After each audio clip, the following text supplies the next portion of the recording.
I'm here to speak with you today about the new MedCan scale offered by LW Measurements. This one-of-a-kind scale comes in at a small price point, but with no compromise on features and functionality, offering you a compact size and convenience as a pocket scale, allowing you to do a normal or typical weighing, container weighing, and piece counting in a variety of measurements. What I'm going to spend the time today with all of you doing is running through its features and functionality so that you both fully understand what it's capable of doing and you understand why there's no other scale on the market that has these features at this price point. Before we dive into the features and functionality of the scale, let's first cover what's included in the box. You'll receive the scale itself, a small container, and a second container and lid. You'll notice there isn't a second lid because the scale itself actually duals as both a scale and a lid for the container. Now that we've talked about what's included in the box, next let's discuss how to get started using the scale. You'll notice that at a glance the scale has no buttons on the surface, and in fact what you will notice is an open and close diagram. And if one were to open the scale, you'll notice that upon turning the lid clockwise it will reveal both the LCD display as well as the function buttons. Now in an on-zero state, this will allow us to use the scale in its typical fashion or form. You would simply press the power button, the scale will count down, thus zeroing it out, and once the LCD has flashed and displays a zero starting point, you're ready to use the scale. Let it also be mentioned that the scale should be resting on a flat, even surface, and the scale should be sitting before you press the power button, which counts down through the sequence and then allows you to start performing your weighing. Once you're ready to perform your weighing, simply place the item on top of the scale, and you'll notice that you get an immediate read. And that really is one of the amazing things about this scale, in addition to its price point and robust features and functionality, is that it's unique in how quickly you get a reading. Depending on the industry you work in, this time can add up to valuable dollars, paying for the scale tenfold in a quick matter of time. To continue weighing, simply proceed with placing your items on the scale, and that's that. Now, in looking at the display of the measurement, you'll notice that there are 4 available options. There's grams, carats, ounces, and pennyweights. Regardless of which unit of measurement you're using, you can be rest assured that you not only get a quick reading, but an accurate one at that. To change the unit of measurement displayed on the screen, simply press the eye or scale button on the left side of the display. And you'll notice that upon pressing, it'll allow you to scroll through the various units of measurement, and again providing an immediate and accurate reading. You'll also notice that once you have pressed the button 4 times, it doesn't circle back to the starting weight or grams, but rather it illustrates pieces. Now in my particular case, I have already previously set or stored the weight of my item that I'm weighing. Now I will run through exactly how you can set that weight, but I think it's an important note or mention in that it allows you to pre-store the weight of an item, so if you're using a scale repeatedly for the same kind of thing, you don't have to continuously set the sample weight. And in my case, you can see I have a reading of 4 pieces.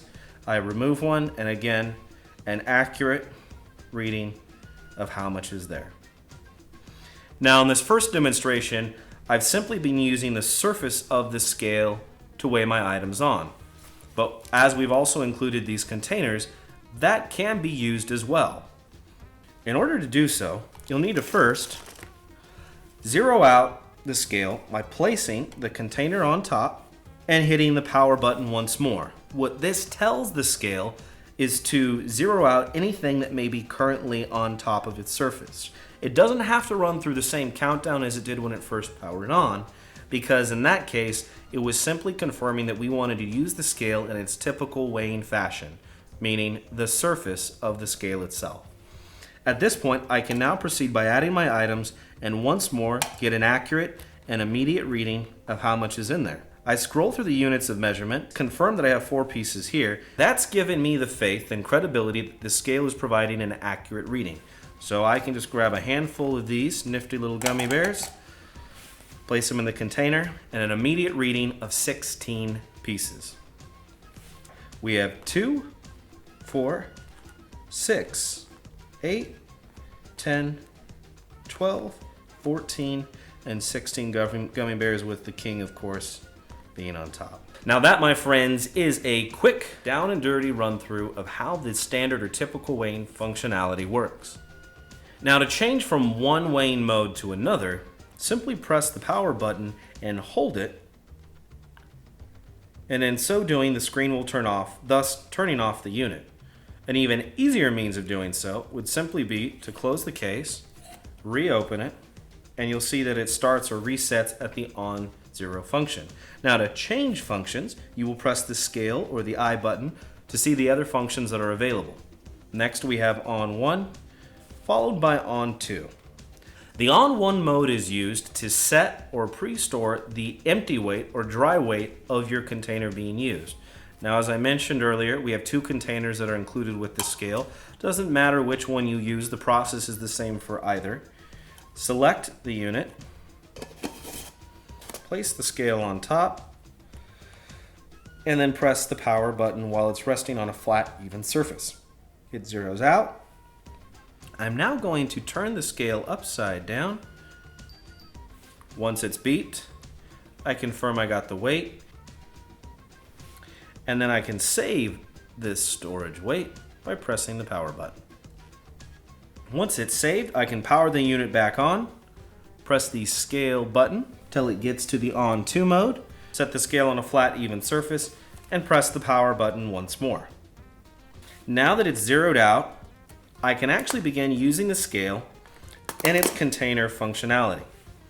Here, I'm going to start with 4 gummy bears just to keep things consistent. Thread my lid on top, and then place the scale upside down. Wait for it to beep, flip the scale right side up, and you have your reading. Now in this case, I'm getting a reading of 9.18 grams. I can press the scale button to sort through the various units of measurement, and again confirm that I have 4 pieces in the scale. So what you'll notice is, because I've already pre-designated the sample weight of the item, which admittedly I haven't shown you yet, but I will, and I've set the dry container weight, I can accurately use this container to not only produce a weight, but a count as well. Where's the value in that? Well, because everything is pre-stored or saved in the scale itself, I could open the scale container, remove 2 items because I'm the candy man and I just sold 2 gummy bears. Business is tight right now. Close my container. Zero out the weight by placing the scale on a flat, even surface, pressing the power button, and then flip it upside down. Wait for it to beep. And there I have my 2 piece count. So when we're running through the various steps of the scale, we always start by placing it on a flat, even surface before pressing the power button to count down the sequence. Then we perform the weight. We can press the scale or I button to sort through the various units of measurement, including pieces for the piece counting. And then whenever you want to zero out the weight to take a new measurement, simply press the power button once to zero out the weight. If you press and hold the power button, the unit will shut down. No harm, no foul. Simply power it back on and go back to the mode that you wish to use.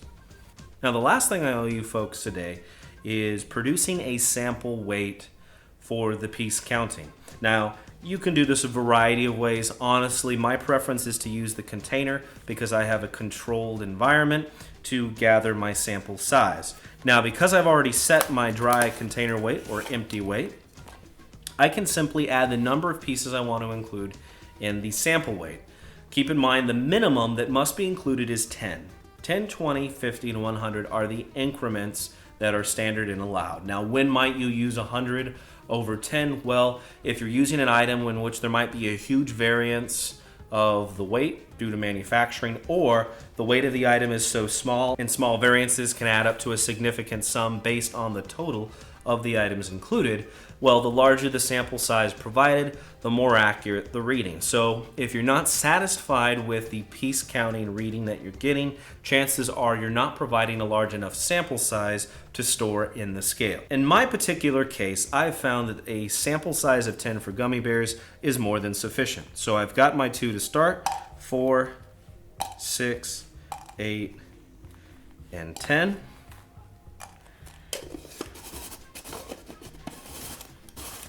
thread this on. And then what I'm going to actually do is press the pieces button until I've indicated the sample weight that I have. In my case, 10 is the desired sample weight. Once I've done so, flip the scale upside down and wait for it to beep. So that is my sample weight of 10. I can press the power button. And then at this point, I can simply proceed to using the scale.